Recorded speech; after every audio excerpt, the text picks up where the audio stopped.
Welcome back to Phoenix English classes. Today we are going to start with the last video of this series, which is about the story The Enemy, prescribed for class 12 in CBSE board. The book is Vistas. Up to now we came to know about Sadau's dilemma, about the problems of Hana, and how he tried to solve this problem of giving treatment to an enemy soldier in their house and not informing to the authorities. In the last section we came to know about Sadau's decision of disclosing this secret to the general, and he disclosed the matter to the general. The general was a bit astonished, but being a man of good humor, and because he was also a man who was in foreign land, he was in Princeton from where he had taken a degree, he could understand the feelings also. But when Sadau said that there was no such feeling, that because I have studied medical science in America, that's why I have any kind of sense of friendship, some soft corner in the heart of the man, because he belongs to the land where he was educated. That was not there. Then both they take a decision. It was a decision taken by the general, but Sadau agreed that the secret would remain a secret, and the general would send some executioners to assassinate the man in Sadau's house, and he will clear off the dead body also. After that, Sadau was disturbed, but he did not tell anything to Hana. He decided to tell her the things only when the things are settled up and the assassination was finished and the body was taken by the murderers. Night after night, for 3 consecutive nights, he thought that the murderers had come and they had done their job. But every morning when he went there in the room of the enemy soldier to ensure that the work was done, he found him hale and hearty, he found him at ease, and every time fully alive without even a scratch. Let's start with this last segment, the last part of this story. Yet when he opened the door of the guest room in the morning, there was a young man. He was very gay and had already washed and was now on his seat. He had asked for a razor yesterday and had shaved himself, and today there was a faint color in his cheek. On the 3rd day, the morning of the 3rd day, when Sadau thought that it would have been done at any cost, it could not have been a mistake, and the assassins could not have ever mistaken, because they were professional killers, they were professional assassins. As he opened the door, the same thing happened. He found the young man still there, and today he was looking more smart. There was pink hue on the pale face of his patient, the enemy soldier. And it was so because when he entered the room, he found that he was already up, he had taken a bath, and yesterday he had asked for a razor, and now he is well shaved man. He is a clean shaved man, presenting himself in smartly, giving him a smile. Well, he said joyously. Sadau drew his kimono round his weary body. He decided suddenly, go through another night. It was not that he cared for this young man's life. No, simply it was not worth the strain. As soon as he entered the room, the boy welcomed him with joyful expression. He said, "Yes, I am well," without asking a question. He knows that the doctor would come and he will say, "How are you now? How are you feeling now?" He said, "I am well." Sadao seemed to be weary of all these things, of all such kind of stress that he was undergoing for last 3 nights.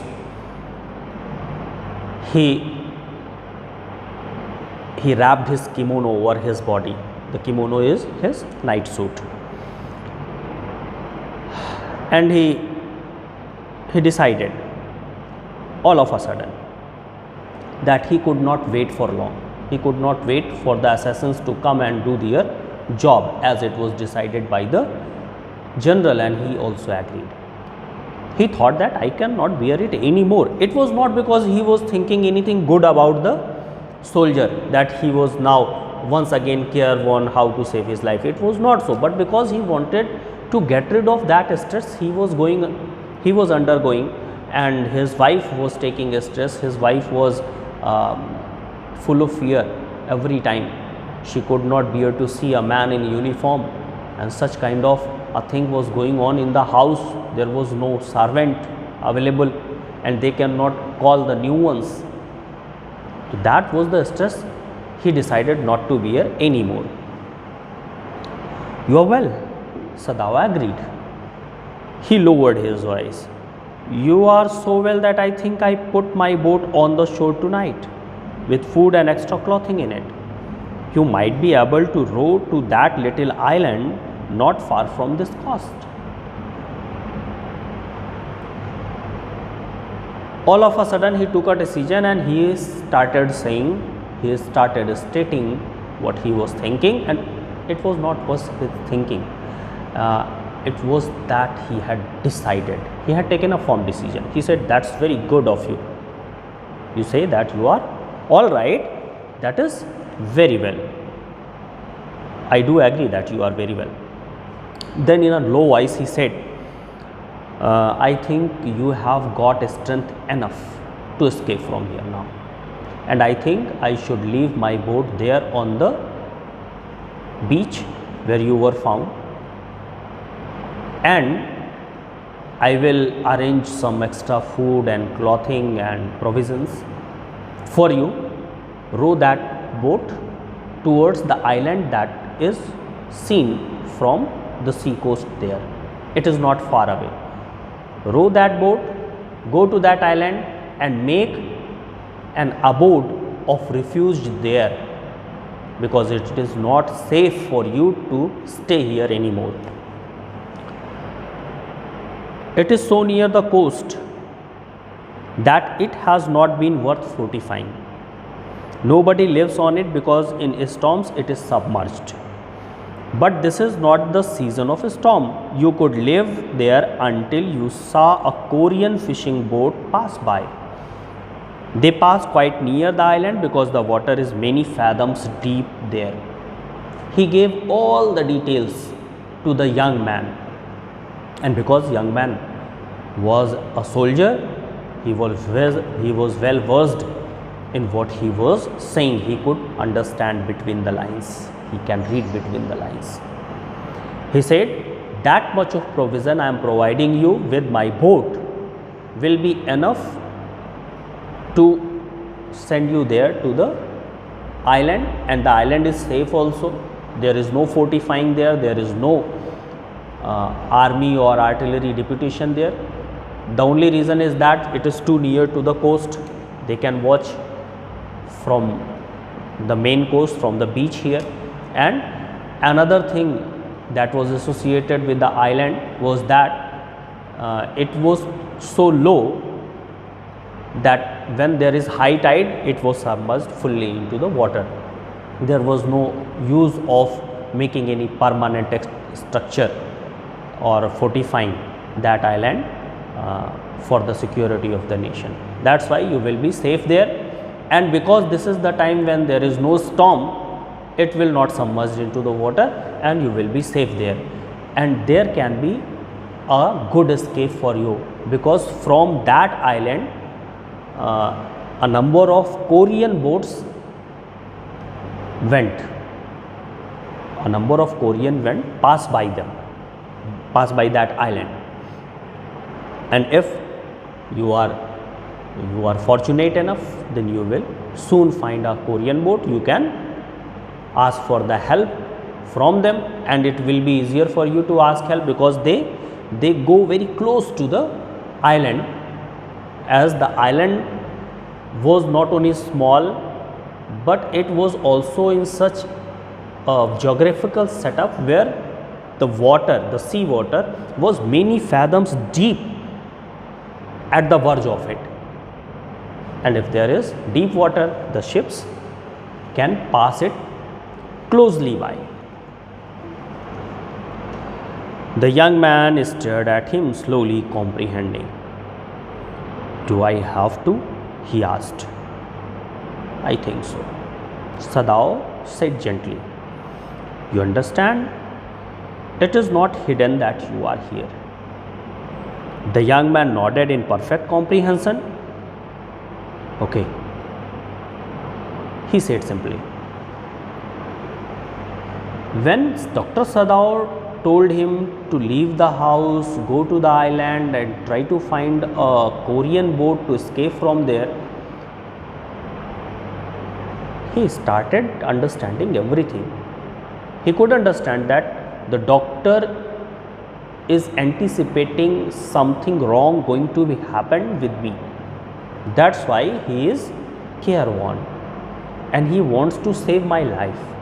Sending me there on the island, he wants to save my life. He could understand that, but to remove any kind of confusion, he said that, "Do you want to say that I have to? Now the time has come when I am compelled to leave your house and go there." These are the words which say that, "Do you say that I am in danger in your house and I have to leave your house at once?" Sadao said, "I think so. Yes, you are right." And he thought so. He explained the matter also. Why did he think so? He thought so because the secret that he is hosting an enemy soldier was no more a secret. It was open to all. It was in the air. Because the house was deserted by the servants, and if someone goes from the premises, it means he goes with the secret also. So it was not a hidden thing that he was hiding there.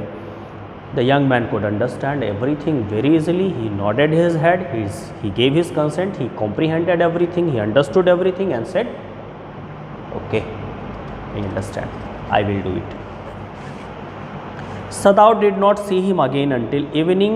As soon as it was dark, he had dragged the stout boat down to the shore, and in it he put food and bottled water that he had brought secretly during the day, as well as 2 quilts he had bought at a pawn shop.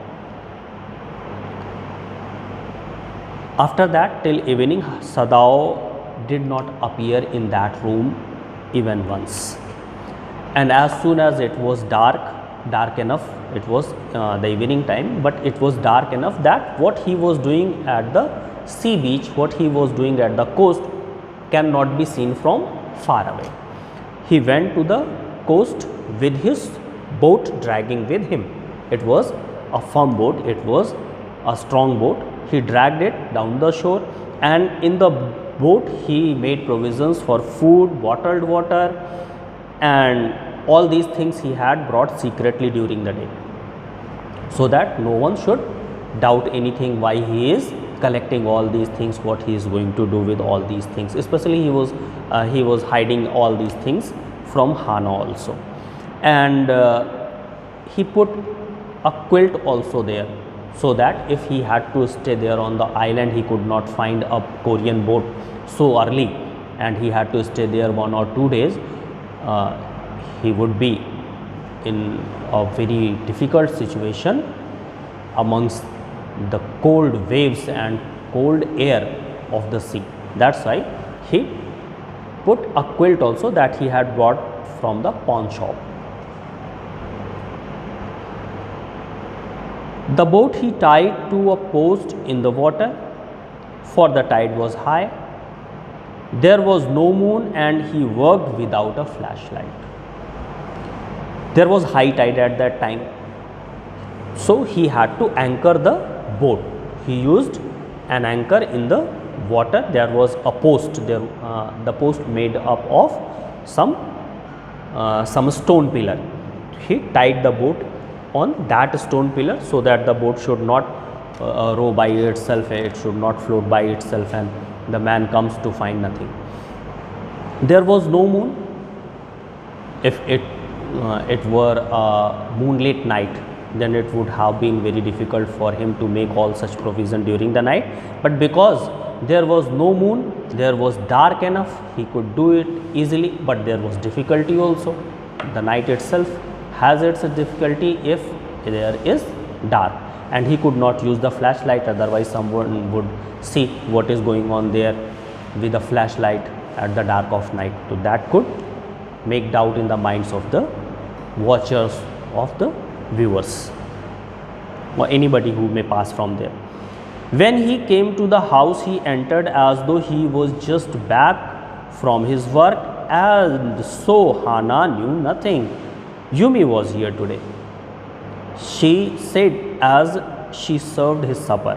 Though she was so modern, still she did not eat with him.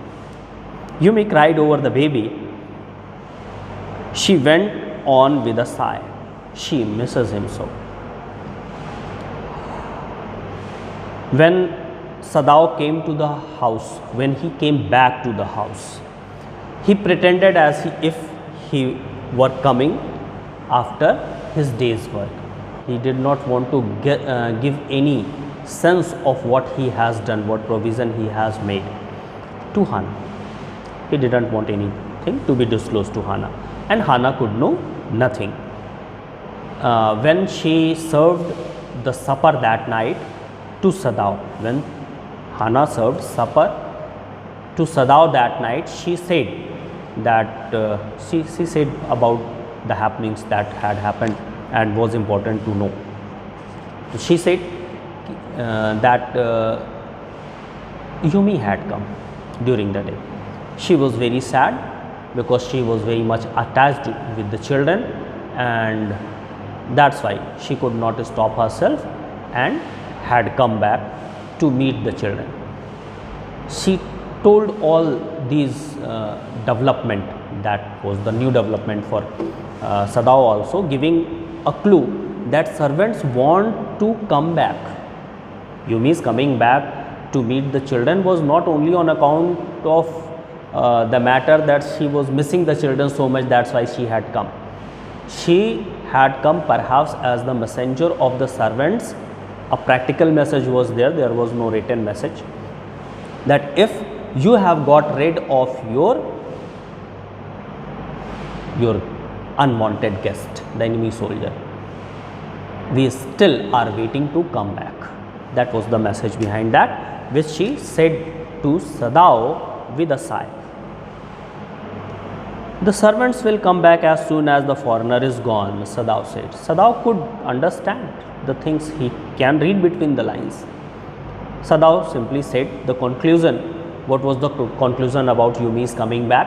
And it was simple, that servants want to come back and they will sure come back as soon as we have got rid of this enemy soldier.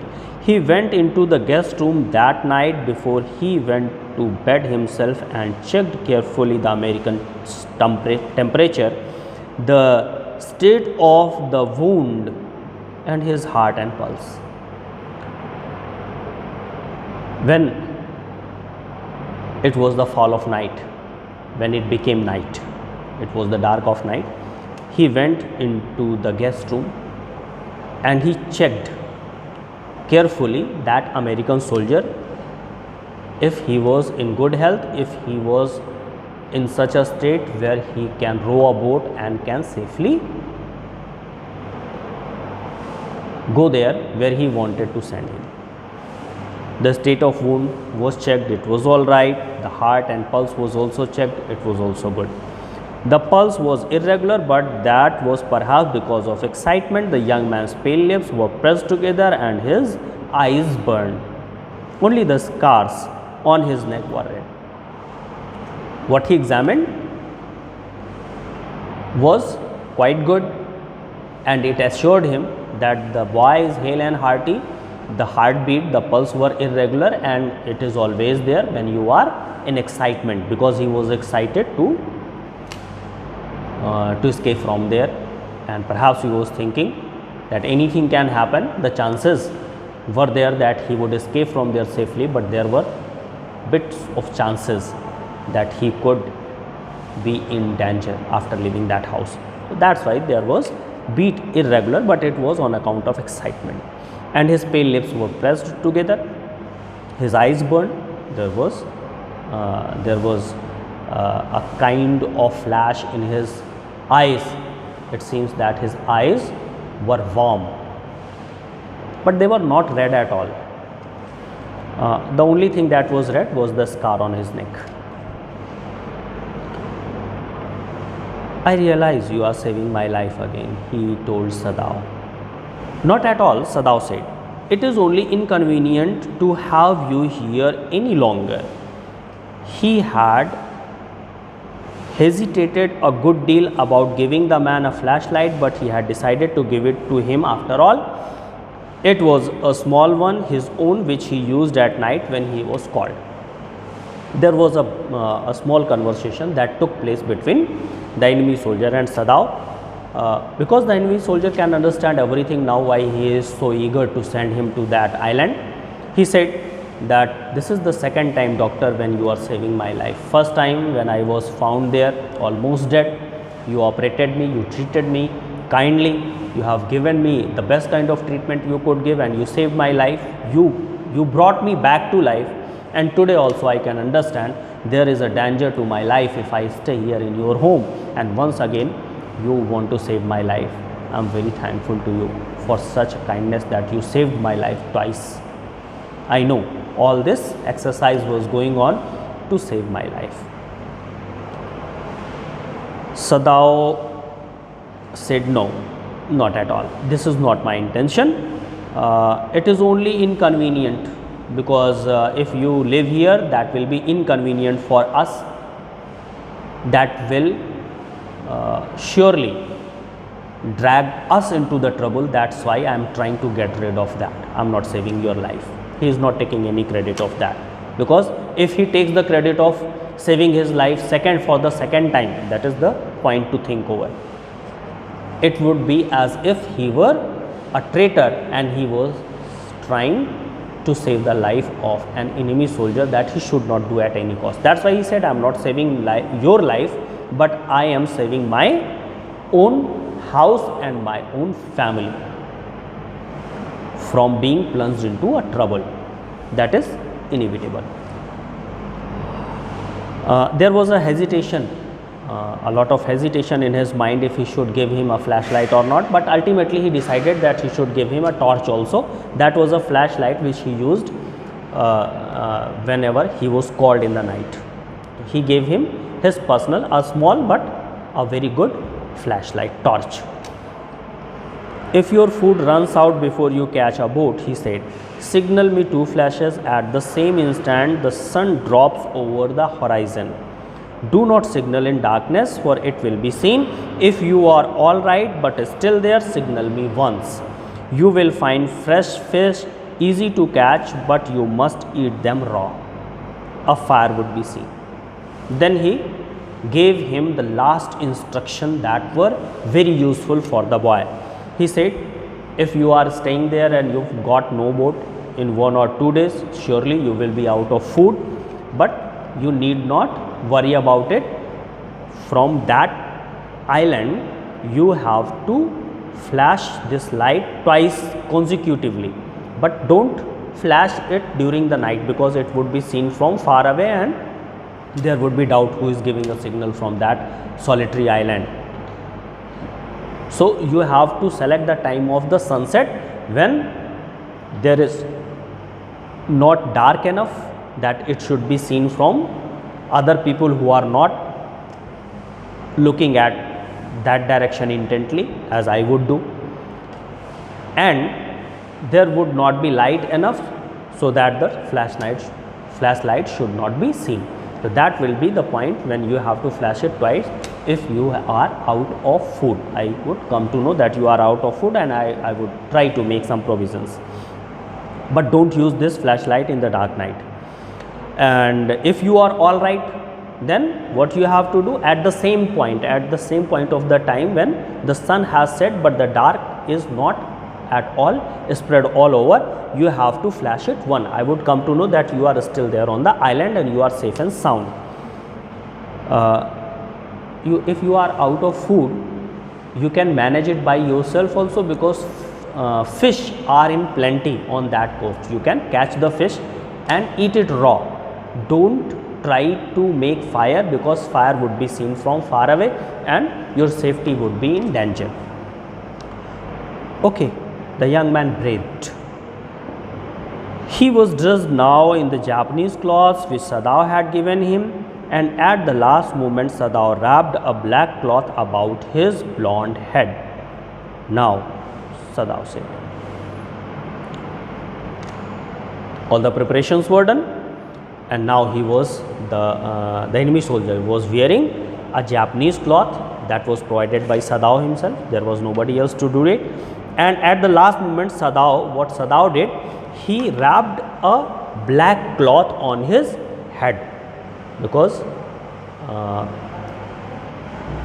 he was blonde, he was white enough, and even a tiniest bit of light may show his face.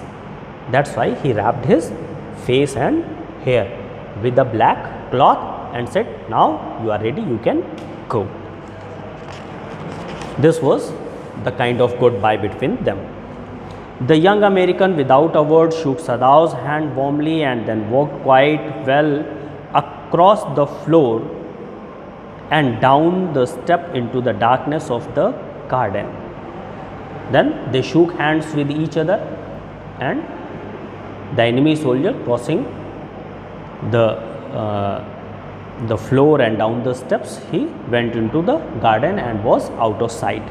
Once, twice Sadao saw his light flash to find his way, but that would not be suspected. He waited until from the shore there was one more flash, then he closed the partition. That night he slept.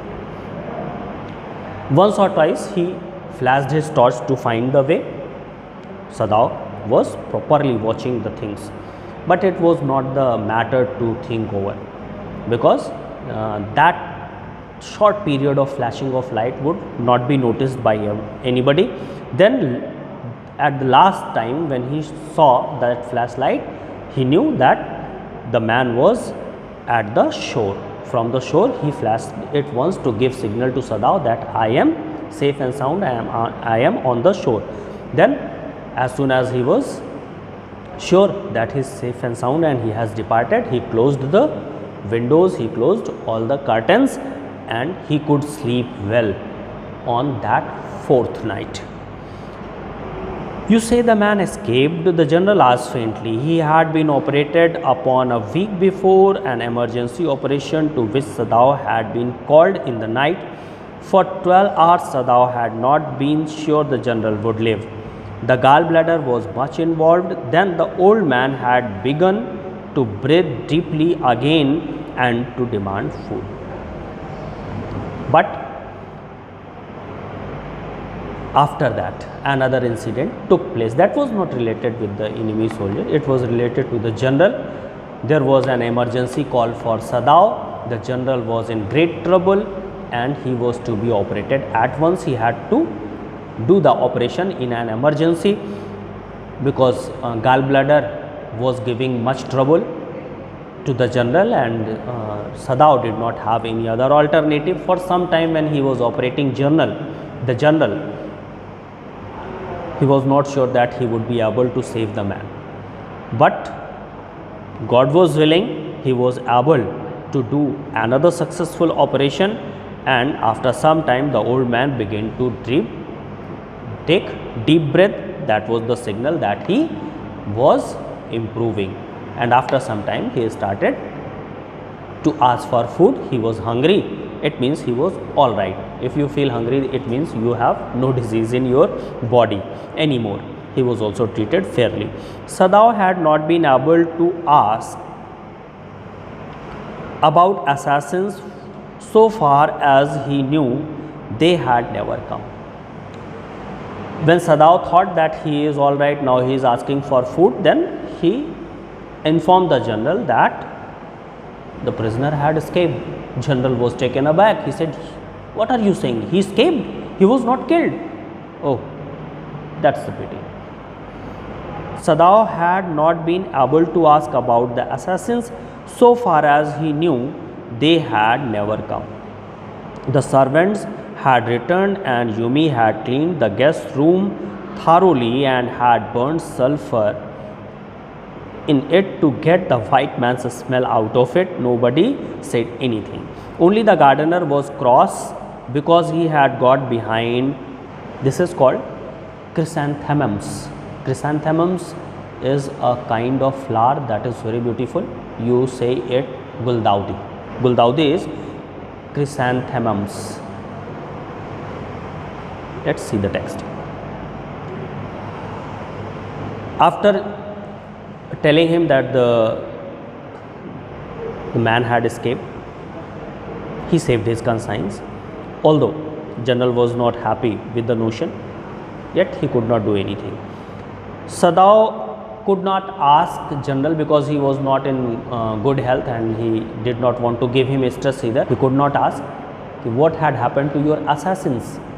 They never came to my house. I gave them 3 days, and for 3 days I was watching the man that he should be killed, but he was never killed, he was never harmed. The episode went there off.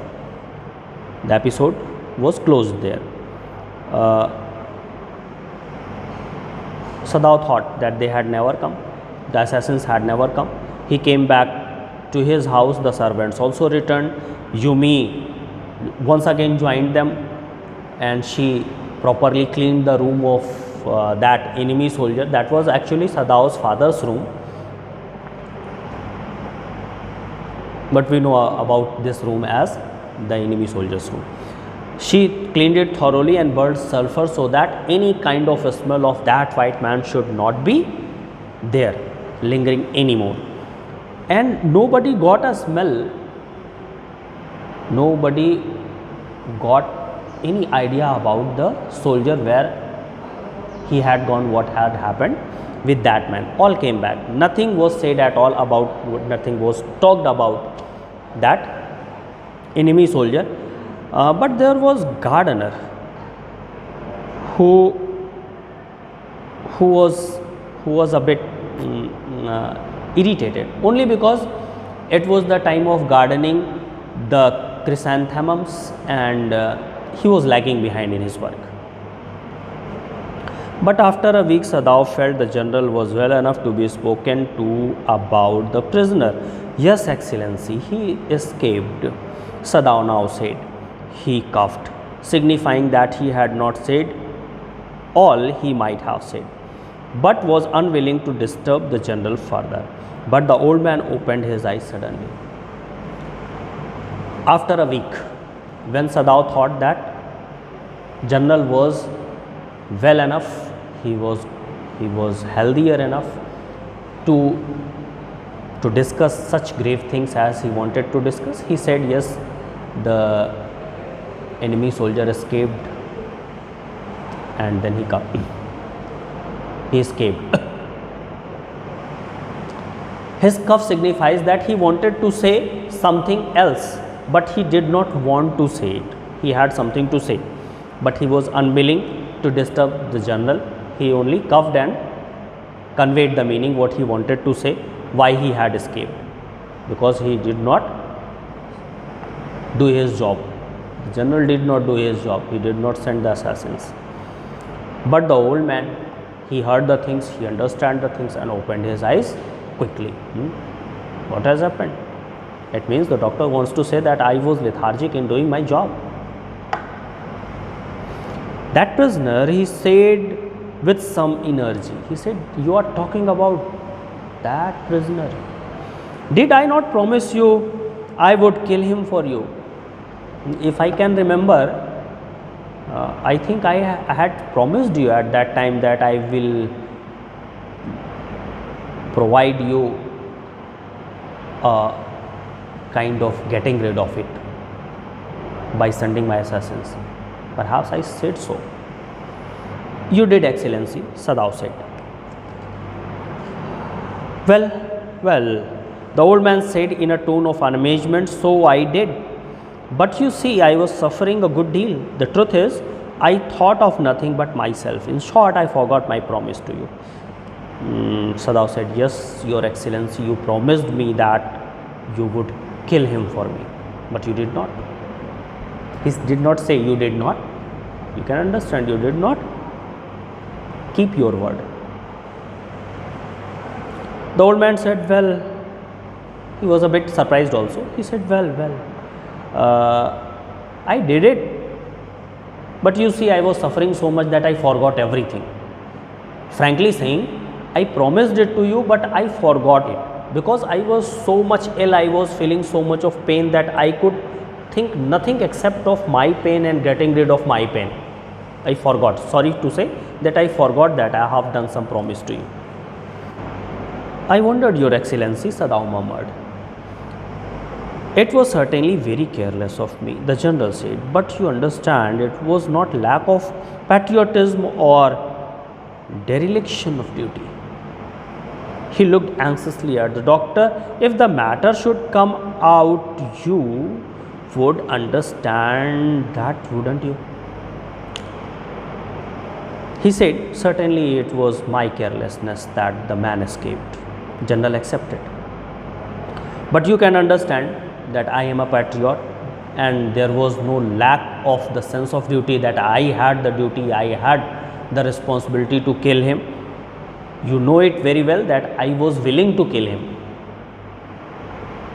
But doctor, you can understand the matter. If the thing comes out that I knew about an escaped prisoner, an enemy soldier, and I could not make it, I could not make the provisions to kill him or to send him to the gaol, that would be really a thing of infamy for me. You can understand the consequences." "Certainly, Your Excellency," Sadao said. Sadao said, "Certainly, I understand the gravity of the matter." He suddenly comprehended that the general was in the palm of his hand, and that as a consequence, he himself was perfectly safe. As soon as general said this, Sadao, who is a clever doctor and a clever person also, he understood that this general is now in the middle of my palm, which he knew already, but now he is completely in my grasp. He could understand. He could make negotiations. "I can swear your loyalty, Excellency," he said to the old general, "and your zeal against the enemy. Sir, don't worry about it. This matter is not going to be disclosed to anybody. And I can swear, I can take an oath that Your Excellency is the best and the kind of most loyal person for the country. You are a true patriot. I can take an oath on it," he said to the old general, "and I know what is your zeal against the enemy." He is assuring him that if you keep my secret, be sure I am taking an oath that I will keep your secret. "You are a good man," the general murmured and closed his eyes. "You will be rewarded." But Sadao, searching the spot of black in the twilight sea that night, had his reward. There was no prick of light in the dusk. No one was on the island. His prisoner was gone, safe doubtless, for he had warned him to wait only for a Korean fishing boat. The general was also as cunning as Sadao was. He understood the man, he understood the matter, and he said, no doubt, if I am a true patriot and a loyal person of my country in your eyes, then you are a very good man in mine eyes, and what you have done is worth reward, and I am promising you a reward for it, what you have done. The secrets are always talked like that. Sadao did not wait for the reward. He got the reward on that very night when he was searching for the spot in the black of the night, that there will be a flashlight soon from that island. If the man was there, he got no signal from there, and he was sure that the prisoner had escaped. He was safe, doubtless, because he had already warned him that you have to take the boat that was from Korea, and there was no harm because Korea and America are friends. He had gone, escaped, safe and sound. In this way, we can say that Sadao had made good that enemy soldiers escaped. He stood for a moment on the veranda, gazing out to the sea from whence the young man had come that other night. And into his mind, although without reason, there came other white faces. He had known the professor at whose house he had met Hannah. A dull man and his wife had been silly, talkative women in spite of her wish to be kind. And on that night, standing there in the veranda from where he had seen the man coming out of the fog, he stood there and still gazed on that bank for no reason. There was a kind of movie started in his mind, and he started thinking about the white faces he had known throughout his life. He thought of the professor at whose house he met with Hannah. He was a dull man, his wife was very talkative. He tried to be kind, but she was really unbearable. And then he remembered his old teacher of anatomy, who had been so insistent on mercy with the knife. Then he thought of his old professor who taught him. He was the professor of anatomy, and he taught him how well versed you should be in human body to become a really merciful man with a surgeon's knife. And then he remembered the face of his fat and slatternly landlady. Then he started thinking about the landlady in whose house he lived there in America. She was also very dirty and very ignorant lady. She was loud speaking.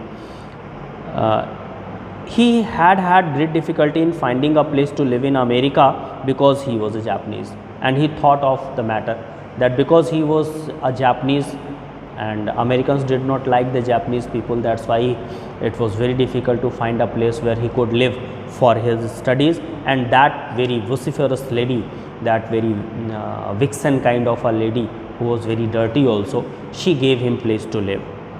He remembered that lady also. The Americans were full of prejudice, and it had been bitter to live in it, knowing himself the superior, how he had despised the ignorant and dirty old woman who had at last consented to house him in her miserable home. Then, thinking about the Americans' prejudice against the Japanese, the Americans thought that they were superior and these Japanese people are very bad, they are inferior. But he once again remembered his landlady, who was not at all a good lady. She, in terms of her being very filthy and dirty, yet she was very kind to him, and she not only gave him place that was a miserable place in her house, to live in. She gave consent that you can live in. He had once tried to be grateful to her because she had in his last year nursed him through influenza, but it was difficult, for she was no less repulsive to him in her kindness. And once Sadao tried to be grateful to that lady, because when he was in the 3rd year of his medical science study, he fell ill. He was down with influenza, and at that time the landlady nursed him also. He wanted to be thankful to her, but he came to know that during all her kindness, she still was thinking about him in the same bad manner as all the Americans think about the Japanese. But then white people were repulsive, of course. It was a relief to be openly at war with them at last. Now he remembered the youthful, haggard face of his prisoner, white and repulsive. Strange, he thought. I wonder why I could not kill him. But whatever had happened there in America with him, it was sure that white people were always full of repulsion against Japanese people. And when this war started, when the Japanese started war against America, he was satisfied that at least we don't have to bear that kind of insult they did to us. Let us fight. If you have any kind of grudge against me, don't make yourself a fool by pinching us, by taunting us, by criticizing us. Let us fight. And the fight was on. He was satisfied with the battle that was going on at last. Then all of a sudden he remembered that youthful man, that haggard face of that young man, that young American who was sure his enemy. He was white and he was also repulsive towards the Japanese couple, towards Sadao and Hana. He could understand that even though I was helping him, even though I saved his life, if not once, it was twice. Even in his thanking me, he had a kind of repulsion against all the Japanese. So, I am also a Japanese, and that was his hidden thought. He could not reveal, yet he had a kind of repulsion against us. Then he thought, this was also strange. I know all the Americans, all the white men dislike us. They have a kind of derision, a hate for us. Even then I could not kill the man. Fine. And he got no answer of his own question. Here we have come to the end of this story, the longest story, not only of this book Vistas, but of all the literature that is prescribed for you in class 12th. It has come to an end. Still, if you feel that there is any doubt, there is any problem that still lingers in your mind, you can ask me for communication. You have many mediums. You can WhatsApp me, you may call me. Those who know my number, they can call and WhatsApp me. Those who do not know, they can comment in the comment boxes. But please read what is written in the description, that is useful for you. And in this last video, you will find a link of the notes that is of greater importance, and all the important questions that can be asked in board examination. All the answers and questions are written on that link. It will switch you to another website on which you will find not only the question answers but many things. So please follow that link, keep liking, keep subscribing, and keep sharing this channel. Goodbye.